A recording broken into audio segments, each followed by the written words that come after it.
While Israel was staying in Shittim, the men began to indulge in sexual immorality with Moabite women who invited them to the sacrifices to their gods. The people ate the sacrificial meal and bowed down before these gods. So Israel yoked themselves to Baal of Peor, and the Lord's anger burned against them. The Lord said to Moses, "Take all the leaders of these people, kill them, expose them in the broad daylight before the Lord, so that the Lord's fierce anger may turn away from Israel." So Moses said to Israel's judges, "Each of you must put to death those of your people who have yoked themselves to Baal of Peor." Then an Israelite man brought into the camp a Midianite woman right before the eyes of Moses and the whole assembly of Israel while they were weeping at the entrance of the tent of meeting. When Phinehas, son of Eleazar, the son of Aaron, the priest, saw this, he left the assembly, took a spear in his hand, and followed the Israelite into the tent. He drove the spear into both of them, right through the Israelite man and into the woman's stomach.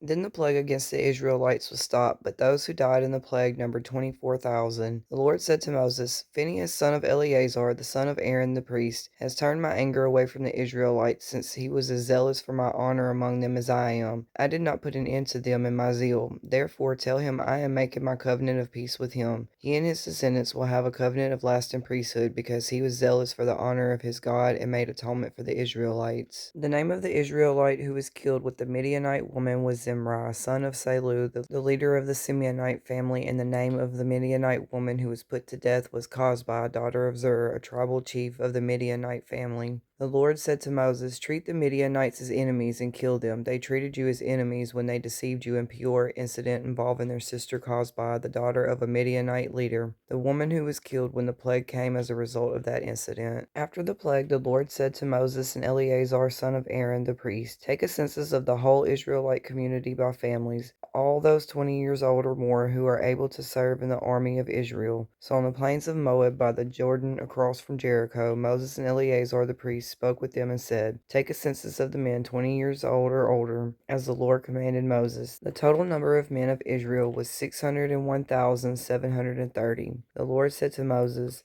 "The land is to be allotted to them as an inheritance based on the number of names. To a larger group give a larger inheritance, and to a smaller group give a smaller one. Each is to receive its inheritance according to the number of those listed. Be sure that the land is distributed by lot. What each group inherits will be according to the names of its ancestral tribe." All the male Levites a month old or more numbered 23,000. They were not counted along with the other Israelites because they received no inheritance among them. These are the ones counted by Moses and Eleazar the priest when they counted the Israelites on the plains of Moab by the Jordan across from Jericho. Not one of them was among those counted by Moses and Aaron the priest when they counted the Israelites in the desert of Sinai. For the Lord had told those Israelites they would surely die in the wilderness, and not one of them was left except Caleb son of Jephunneh and Joshua son of Nun. The daughters of Zelophehad son of Hempher, the son of Gilead, the son of Machir, the son of Manasseh, belonged to the clans of Manasseh son of Joseph. The names of the daughters were Mahlah, Noah, Hoglah, Milcah, and Tirzah. They came forward and stood before Moses,